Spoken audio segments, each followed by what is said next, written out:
Elle a faussement accusé d'agression sexuelle. Et ma famille m'a effacé instantanément pendant 10 ans de souffrance. L'année 2014. Je pense souvent que si le voyage dans le temps était réel, ce serait cette année que je visiterais. Pas pour changer quoi que ce soit, plus maintenant. Mais juste pour murmurer à cette version de moi-même, à 22 ans, complètement perdu dans le chaos pixelisé d'une session de jeux nocturnes avec des amis. Prépare-toi. Ton monde est sur le point d'exploser.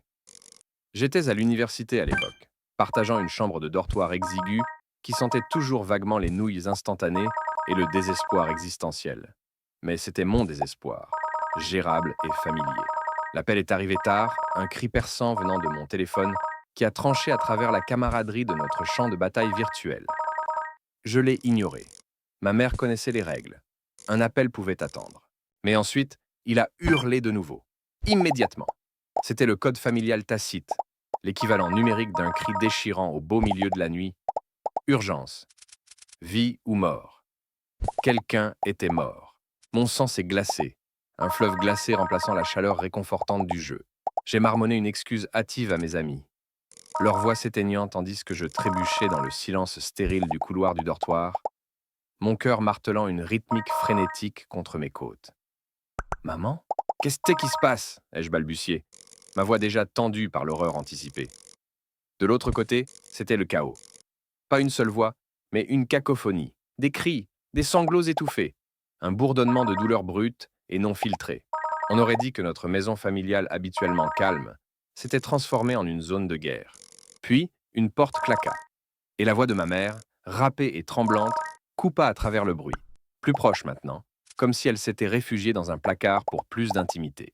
Mais ce n'était pas la voix douce et apaisante que je connaissais. C'était la voix d'un étranger, vidé par quelque chose de monstrueux. Liam, elle dit en suffoquant, mon nom un éclat de verre sur sa langue. Liam, est-ce qu'il y a quelque chose que tu dois avouer? Quelque chose à propos de ta cousine? À propos de eux, ma cousine cadette. 7 ans de moins que moi, un écart qui avait toujours ressemblé à un gouffre. Je ne l'avais pas vue depuis des années, pas depuis qu'elle était une enfant riante, aux dents manquantes, obsédée par les autocollants brillants. Maintenant, elle avait 15 ans, une adolescente. La question flottait dans l'air, épaisse et vénéneuse. Avouer? De quoi tu parles, maman? Je n'ai pas vu eux depuis. Je ne me souviens même pas quand. Mon esprit se précipitait, essayant de connecter des points invisibles, un froid dans mon ventre. Les mots suivants de ma mère n'étaient pas simplement prononcés, ils m'étaient lancés, chaque syllabe étant un dard empoisonné. Elle nous l'a dit, Liam. Elle l'a dit à ta sœur, et ta sœur m'a dit, et à ta tante. Elle nous a tout dit. L'hystérie dans sa voix augmenta, craquant sous la pression. Elle a dit, oh mon Dieu, Liam. Elle a dit qu'à 9 ans, et que toi, à 16 ans, vous étiez dans ta chambre. Elle jouait juste. Et toi, tu es entré. Sa voix se dissout dans un nouveau torrent de sanglots, chaque souffle un coup de marteau contre ma santé mentale. Maman, que dis-tu? J'ai presque crié, les murs du couloir semblant me pousser. L'accusation, toujours non formulée mais pesant lourdement et de manière nauséabonde dans le silence, était impensable, une blague tordue et dégoûtante. Puis, elle a prononcé l'impardonnable. Elle a détaillé un acte si grotesque, si étranger à mon être même, peignant une image de moi comme un prédateur, un monstre s'attaquant à un enfant. Elle prétendait avait donné une description détaillée, de caresses, de baisers, de peur. Le monde a basculé, les couleurs se sont floutées sur les bords. C'était un membre fantôme d'un souvenir, quelque chose qui n'avait jamais eu lieu, mais qui était en train d'être greffé à ma vie avec une brutalité terrifiante. Ce n'est pas vrai. Maman, c'est un mensonge. Eux ment. Les mots ont déchiré ma gorge, brute et désespérée. On aurait dit crier dans un ouragan. Comment pourrait-elle le décrire si clairement si ce n'était pas vrai, Liam? Hurla ma mère, la question étant une condamnation. Est-ce que tu as fait ça? Est-ce que tu as fait ça à cette petite fille? Non, rugis-je en retour, ma voix brisée, les larmes de rage et d'incrédulité me piquant les yeux. Non, je ne l'ai jamais fait. Pourquoi me demander cela? La dispute a fait rage, un flou d'accusations et de déni, une descente dans un cauchemar dont je ne pouvais pas me réveiller. Puis, le coup final, écrasant. Sa voix, soudainement froide et dépourvue de toute chaleur maternelle, annonça « Je te mets sur haut-parleur, Liam ». Et ensuite, deux voix, la sienne et celle de mon père, plates et mortes comme des pierres tombales, rendirent le verdict. On ne veut rien avoir à faire avec toi. Ne nous contacte plus jamais. Clac. La ligne s'est coupée, ne séparant pas seulement un appel, mais mon existence entière telle que je la connaissais. Mon monde n'avait pas seulement basculé, il avait été vaporisé. Le silence qui suivit ce clic était plus assourdissant que n'importe quelle explosion. Je restais figé dans le couloir stérile du dortoir. Le linoléum bon marché soudainement glacial sous mes pieds nus, mon téléphone toujours collé à mon oreille, comme espérant qu'une excuse fantomatique chuchote à travers la ligne morte. Ma respiration se fit saccader, superficielle. Mes propres parents, mon propre sang. Ce n'était pas juste une accusation, c'était une excommunication, rapide et brutale. Une partie de mon cerveau, la partie logique, formée à l'université, ne cessait de rejouer la conversation, cherchant une faille, un malentendu, un mot malentendu. Mais la froideur définitive dans leur voix, ce ton mort et creux, ne laissait aucune place au doute. Ils y croyaient, ils la croyaient. Plus tard dans la journée, alors que le soleil saignait de l'orange et du violet sur le ciel indifférent, les poignards continuaient à pleuvoir. Deux de mes trois sœurs aînées, celles avec qui j'avais construit des châteaux Lego et partagé des secrets d'enfance murmurés, ont envoyé des textos. Leurs messages étaient courts, brutaux et presque identiques. L'une disait que j'étais dégoûtant au-delà des mots. L'autre, légèrement plus verbeuse, m'a traité de monstre et espérait ne jamais avoir à revoir mon visage. Puis, le silence. Bloqué. Comme ça. Des années d'histoires partagées, de rires et de larmes, effacées en quelques tapes sur un écran. C'était comme si toute mon identité était en train d'être systématiquement démantelée, un morceau agonisant à la fois. Je ne sais pas comment je suis retourné dans ma chambre de dortoir. Je me souviens des murs qui semblaient trop proches, de l'air trop épais pour respirer. Les posters joyeux des groupes que j'aimais semblaient soudainement se moquer de moi. Mon colocataire, béni soit son âme inconsciente, était toujours absorbé par son jeu, lâchant occasionnellement un cri de triomphe. La normalité de tout cela ressemblait à une attaque physique. Je me souviens d'être allé dans notre minuscule salle de bain partagée, celle avec la pomme de douche qui fuit en permanence et le miroir taché par des éclaboussures de dentifrice, et d'avoir regardé mon reflet. Est-ce que j'avais l'air d'un monstre? Y avait-il une obscurité cachée dans mes yeux que je n'avais jamais vue, mais qu'ils avaient tous remarqué? Et puis, un besoin bizarre et inexplicable. J'ai enlevé mes vêtements, ceux que je portais depuis ce qui semblait une éternité, et je suis entré sous la douche. L'eau était brûlante, mais je n'ai presque pas ressenti la douleur. Je suis resté là, l'eau collant mes cheveux à mon crâne, dévalant mon corps, comme si j'essayais de laver non pas la saleté, mais la puanteur de leurs accusations, l'horreur étouffante de tout cela. Aujourd'hui encore, je ne peux pas expliquer pourquoi j'ai fait ça. Peut-être était-ce un besoin primal de purification, une tentative désespérée de ressentir quelque chose d'autre que le poids accablant de leur trahison. Ou peut-être que j'essayais simplement de disparaître dans le drain. Quand je suis finalement sorti, la peau rouge et tremblante, une étrange calme glaciale s'était installée en moi. L'hystérie était passée, laissant derrière elle un paysage désert et vide, là où mes émotions étaient censées être. Ma première pensée cohérente fut « Il faut que je leur parle. Il faut que je leur fasse comprendre. » Naïve, je sais. Mais la version de moi à 22 ans s'accrochait encore à l'illusion que la vérité et la raison pouvaient prévaloir contre une telle vague de haine irrationnelle. Pendant les jours qui suivirent, mon téléphone devint une extension de ma main désespérée. J'ai appelé le téléphone fixe de mes parents, leur mobile, directement sur la messagerie vocale, à chaque fois. J'ai envoyé des textos, de longs paragraphes suppliantes, expliquant, implorant, raisonnant. Aucune réponse. Les coches bleues de livré se transformaient en l'agonie des grises de non-lus, ou pire, la finale cruelle d'une tentative échouée de livraison quand ils ont finalement bloqué mon numéro aussi. J'ai essayé ma cousine, la source de ce poison. Son numéro, sans surprise, était déjà déconnecté, ou elle m'avait bloqué. Le silence de leur part était un mur solide, impénétrable et absolu. Le seul éclat de réponse est venu de mon père. Un simple texte sec qui est apparu sur mon écran comme un aiguillon de scorpion. « Arrête de nous contacter. Nous avons besoin de guérir de ce que tu as fait. » Guérir? L'audace de cela m'a presque fait rire. Un son dur et brisé qui est mort dans ma gorge. Ils avaient besoin de guérir, et moi, et la plaie béante, saignantes qu'ils avaient déchirées dans ma vie, ce texto a été le dernier clou dans le cercueil de mon espoir pour une quelconque compréhension immédiate. Il a cimenté la réalité horrifiante. J'étais totalement, irrévocablement seul. N'étaient pas juste en colère, ils étaient convaincus. Mon mot, toute la valeur de ma vie, ne signifiait rien face au conte fantastique d'une fille de 15 ans. L'après-midi immédiat de ce dernier texto écrasant de mon père a été un flou de disbelief et un étrange vide engourdi. Je vivais dans une brume, un fantôme hantant la périphérie de ma propre vie. La nourriture est devenue une pensée secondaire. Mon corps déjà mince perdait des kilos que je ne pouvais pas me permettre de perdre. Chaque repas raté était une petite protestation insignifiante contre l'injustice qui me dévorait, bien que je savais que personne ne remarquait ou ne se souciait.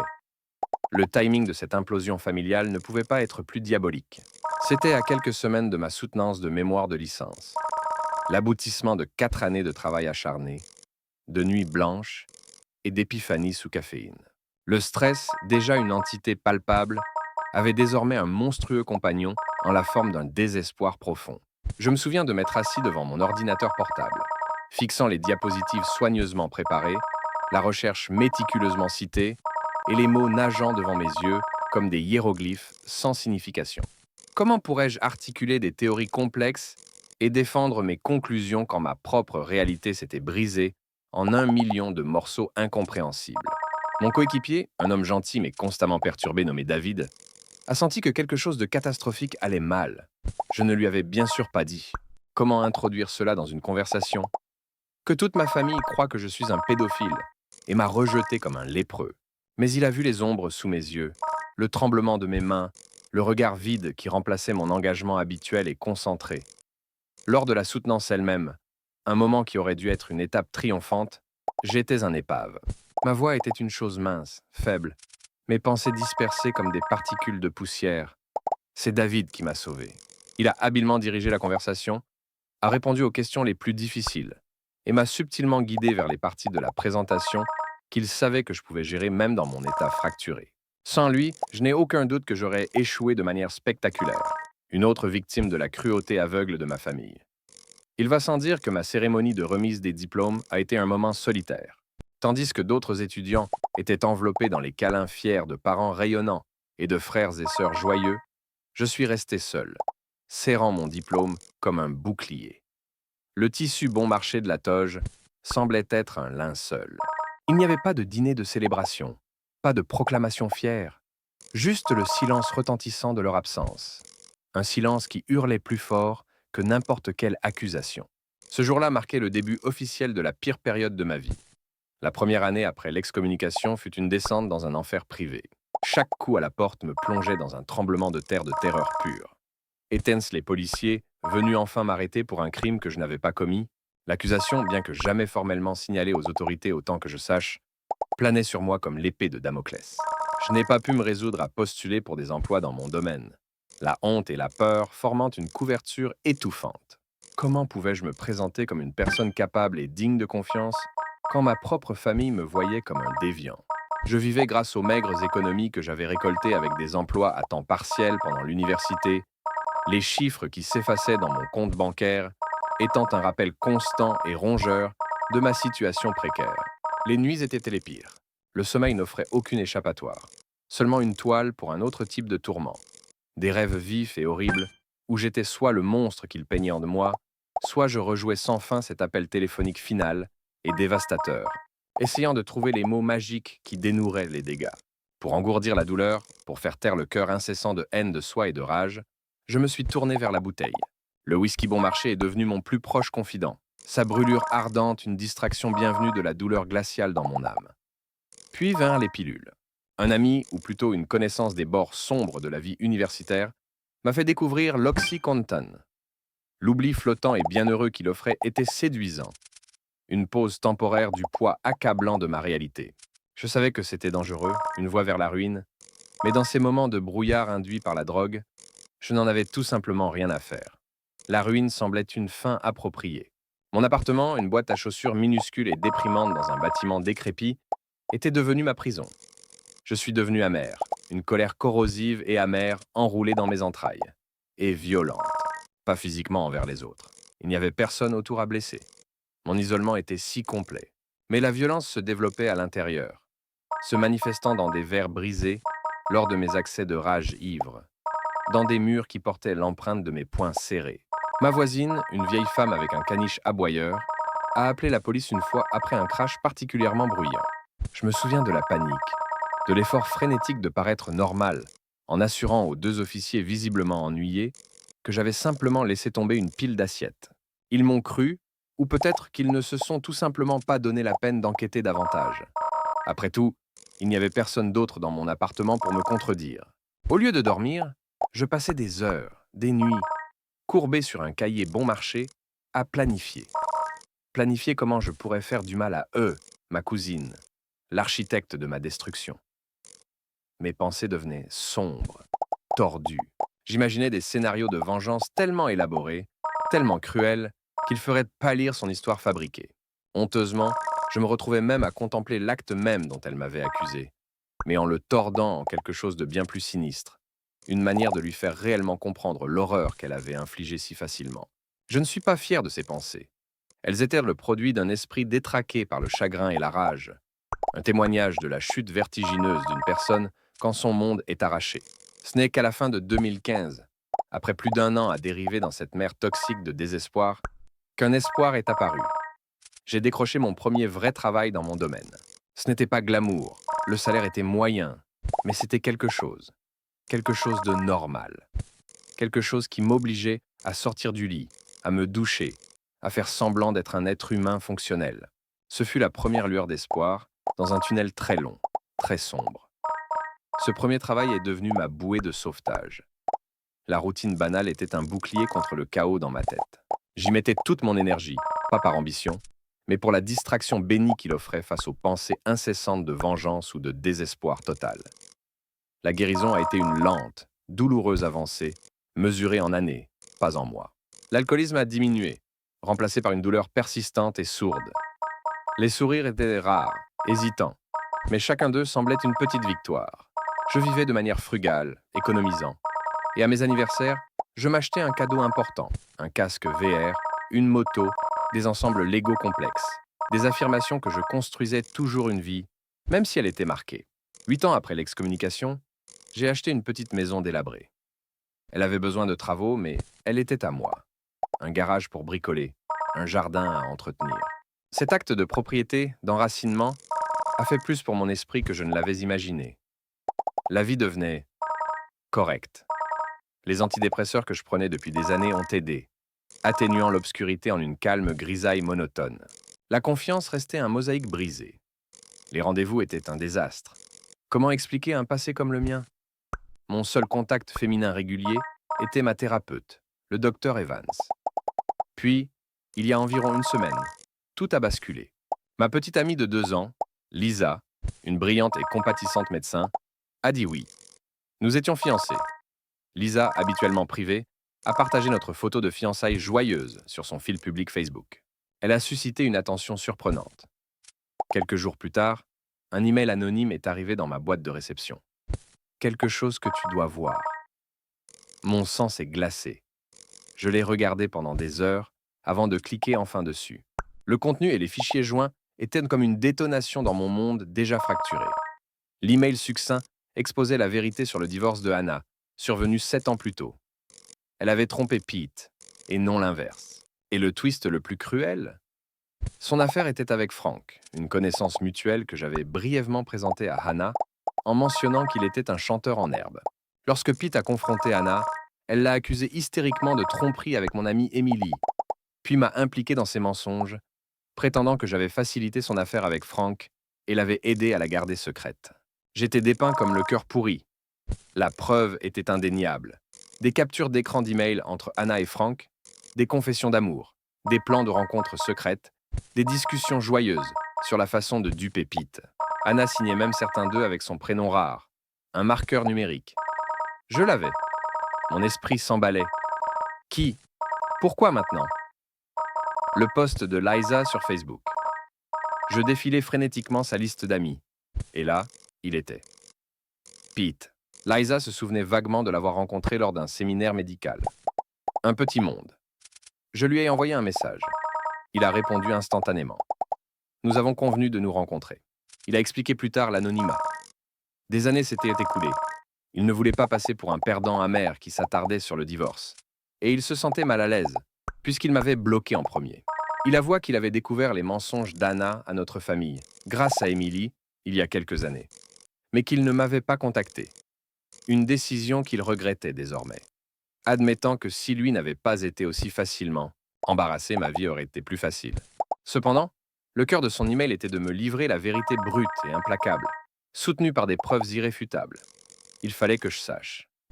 Le savoir que Pete m'avait donné en m'infestait comme une maladie, une braise ardente dans mon ventre. Pardon? Réconciliation? Ces mots me semblaient de la cendre dans ma bouche. Ce que je désirais, c'était la confrontation, un règlement de compte. J'avais besoin de voir leur visage quand l'édifice soigneusement construit de leurs mensonges s'effondrerait.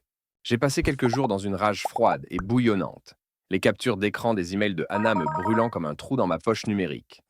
Pete, étonnamment, était une présence stabilisante. Il ne poussait pas, ne me disait pas de mots creux, juste une solidarité silencieuse qui en disait long. Il comprenait le besoin de cela. Peut-être partageait-il même une fraction de ma soif pour une fin définitive et définitive de la mascarade. D'abord, un appel discret à un vieux voisin de confiance confirma cela. Mes parents résidaient toujours dans la même maison, ce monument à mon enfance et à mon bannissement ultérieur. Et Hannah, fidèle à sa nature parasitaire, vivait toujours avec eux. Pas de surprise là. Elle avait toujours été une créature de confort, experte à se nourrir des autres, allergique au simple concept d'effort indépendant. Si elle pouvait avoir ses parents vieillissants à satisfaire tous ses caprices, elle le ferait sans hésiter. L'idée d'elle, toujours choyée, toujours une princesse gâtée après ce qu'elle avait fait, nourrissait ma détermination. 2 jours plus tard, Pete et moi nous sommes tenus devant leur porte d'entrée. La peinture s'écaillait légèrement, le tapis de bienvenue était usé, de petits signes de dégradation qui semblaient refléter la pourriture à l'intérieur. Mon cœur battait à tout rompre contre mes côtes, un oiseau frénétique piégé dans une cage, mais mon visage était un masque de froideur. Il ne s'agissait plus d'éclats émotionnels. Il s'agissait de précision chirurgicale. Pete me donna un bref hochement de tête affirmatif. Le spectacle pouvait commencer. Je n'ai pas frappé. J'ai simplement tourné la poignée, déverrouillé comme toujours, et ouvert la porte. Nous sommes entrés, Pete légèrement derrière moi, une ombre silencieuse et imposante. La scène dans le salon était d'une banalité domestique, presque grotesquement normale. Mon père était plongé dans un journal, une assiette de toast à moitié mangée à côté de lui. Anna était affalée sur le canapé, changeant distraitement de chaîne à la télévision, ressemblant à la parfaite parasite ennuyeuse et privilégiée que je me souvenais. Ma mère est sortie de la cuisine, un torchon à la main, un léger étonnement sur son visage qui se transforma rapidement en quelque chose d'autre. Choc, puis une lueur de peur, lorsqu'elle réalisa qui avait franchi son sanctuaire. Nous lui avons à peine laissé le temps de prononcer un mot avant que nous soyons entièrement dans la pièce. L'intrusion soudaine brisant leur cocon de tranquillité inconsciente. Leurs expressions se sont instantanément assombries, comme du lait laissé au soleil. Mon père fut le premier à réagir, son visage se contorsionnant en un masque de colère. Il se leva brusquement, le journal se froissant dans sa prise. Il commença à crier que si nous ne sortions pas immédiatement de sa maison, il appellerait les flics, sa voix tremblant entre colère et quelque chose qui ressemblait de manière suspecte à de la panique. Je l'ai interrompu, ma voix étonnamment calme, dépourvue du tremblement que je ressentais intérieurement. Je lui ai dit qu'il était libre d'appeler qui bon lui semblait, toute la force de police, s'il le souhaitait. Mais seulement après que lui et ma mère aient vu les documents que nous étions sur le point de leur montrer. Le combat sembla légèrement s'éteindre en lui, remplacé par une confusion méfiante. Ma mère se contenta de fixer, sa main se portant instinctivement à sa bouche. Mais c'est la réaction de Hannah qui fut la plus révélatrice. Son visage, déjà pâle, vira à un vert macabre. Elle semblait prête à vomir. Elle marmonna quelque chose à propos de devoir aller dans sa chambre, une tentative désespérée de fuir la tempête imminente. Je lui dis simplement que sa présence était absolument nécessaire. Il n'y aurait pas d'évasion cette fois-ci. Pete s'avança alors, son comportement tout business. Il ne parla pas. Il posa méthodiquement les preuves sur la table basse.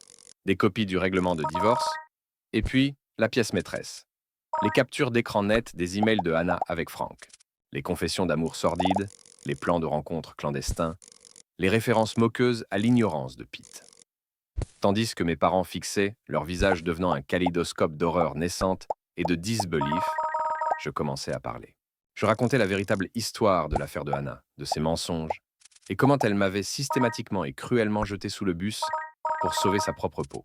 Pete ajouta ensuite le dernier détail dévastateur, sa voix plate mais portant le poids des anciennes blessures, expliquant comment Hannah, ne pouvant pas se permettre le règlement financier après que sa tromperie ait été découverte, avait été forcée de vendre la bague en diamant de notre grand-mère, un précieux héritage familial, pour le rembourser. L'air dans la pièce crépitait d'anathèmes non dits. Ma mère laissa échapper un sanglot étouffé, s'effondrant sur le fauteuil comme si ses jambes ne pouvaient plus la soutenir. Le visage de mon père était livide, ses yeux allant des emails incriminants à sa fille, puis à moi. Une terrible compréhension se faisant jour. Il ressemblait à un homme qui venait de voir les fondations de son monde s'effondrer en poussière. Il se tourna vers Hannah, sa voix un grondement bas et dangereux que je n'avais pas entendu depuis que j'étais un enfant dans de sérieux ennuis. Il exigea une explication. Il exigea la vérité. Et Hannah, acculée, exposée, avec la preuve irréfutable de sa trahison étalée devant elle, fit ce qu'elle savait faire de mieux. Elle tenta encore de mentir. Elle balbutia « Nia !» essaya de tordre encore une fois un tissu de mensonges, sa voix devenant de plus en plus aiguë à chaque fausse déclaration désespérée. Mais la preuve était trop accablante, sa culpabilité trop palpable. C'était une performance pathétique et transparente. Mon père ne la laissa même pas finir. Avec un rugissement de pure, inaltérée fureur qui semblait secouer les murs eux-mêmes, il l'interrompit. Il lui dit qu'il en avait assez entendu. Il lui dit qu'elle était une honte, une menteuse qui non seulement avait trahi son mari, mais avait détruit la vie de son propre frère et brisé leur famille pendant une décennie avec ses fabrications égoïstes et malveillantes. Il n'attendit pas de réponse. Il sortit de la pièce en furie, réapparut quelques instants plus tard, traînant 2 de ses valises qu'il déposa sans cérémonie à ses pieds. Il lui dit de faire ses bagages et de partir. Dehors. De sa maison, de leur vie, il en avait terminé. Puis, son regard froid et empli d'une douleur si profonde qu'elle était terrifiante à observer, balaya tous ceux présents. Moi, Pete, ma mère en larmes, et la Hannah qui sanglotait hystériquement. Il nous dit tous de dégager. Il avait besoin de respirer. Il avait besoin de réfléchir. Je n'avais pas besoin qu'on me le dise 2 fois. Pete et moi nous sommes tournés et avons marché vers la porte. Les bruits des supplications désespérées de Hannah, de ses supplications, de ses promesses frénétiques de changement résonnant derrière nous. C'était un miroir glaçant de mon propre départ il y a toutes ces années, les mêmes cris désespérés engloutis par le même silence implacable. Mais cette fois, le silence n'était pas pour moi. Cette fois, la porte se refermait sur elle. Le karma, pensais-je, avait un sens de la poésie merveilleusement tordu. Et pour la première fois en une décennie, une petite flamme farouche de quelque chose qui ressemblait à de la satisfaction, voire à du bonheur, s'est allumée dans le mystère. Pete et moi sommes sortis dans la lumière déclinante du soleil, les bruits des hurlements hystériques de Hannah et des cris tendus et épuisés de mon père, résonnant encore faiblement derrière la porte fermée. Je ne me suis pas retourné. Il y avait une étrange légèreté dans ma poitrine. Un espace où le rocher de ressentiment et de douleur vieux de 10 ans avait enfin été délogé. Ce n'était pas de la joie, pas exactement, mais une sens de satisfaction sombre et grimaçante, comme si un équilibre cosmique était restauré. Le karma, pensais-je avec un sourire sans humour, avait effectivement un flair pour le dramatique. Je n'aurais pas pu mieux l'écrire moi-même. Quelques jours plus tard, juste quand un fragile sentiment de normalité commençait à s'installer en moi, il y eut des coups frénétiques à ma porte d'entrée. Je savais, avant même de l'ouvrir, qui cela serait. Hannah se tenait sur mon seuil, son visage plein de larmes et gonflé, ses vêtements de créateur en désordre. L'image même de la desperation privilégiée. Elle n'attendit pas d'invitation, essayant de me pousser pour passer, exigeant que je retourne immédiatement chez nos parents, que je répare ça, que je leur dise que c'était juste un malentendu, que je les convainque de la reprendre. Je l'ai simplement regardée, ne ressentant rien d'autre qu'une froide pitié distante. Je lui ai dit, ma voix plate et dépourvue de toute émotion que j'aurais pu ressentir autrefois pour une sœur, que je ne lui devais absolument rien. Elle avait ruiné ma vie une fois, sans un brin de remords. J'avais simplement rendu l'appareil en exposant sa vérité. Nous étions, ai-je conclu, enfin quittes. Son visage s'effondra. Les accusations commencèrent alors, les sanglots désespérés, Elle m'a traité de monstre, de démon sans cœur, dépourvu de tout sentiment familial. Je n'ai pas argumenté. Je n'ai pas engagé la conversation. Je lui ai simplement fermé la porte au nez, le bruit du verrou un point final définitif. J'ai mis mes écouteurs, montant la musique assez fort pour noyer ces sanglots incessants et pathétiques de l'autre côté du bois. Après un moment, le bruit s'arrêta. Quand Lisa est rentrée plus tard, elle a trouvé un message griffonné au rouge à lèvres sur ma porte. Tu es un monstre vengeur. J'ai simplement haussé les épaules. Peut-être que je l'étais. Mais au moins, j'étais un monstre qui avait enfin sa vérité. Et ça, après une décennie de mensonges, semblait étrangement, puissamment correct.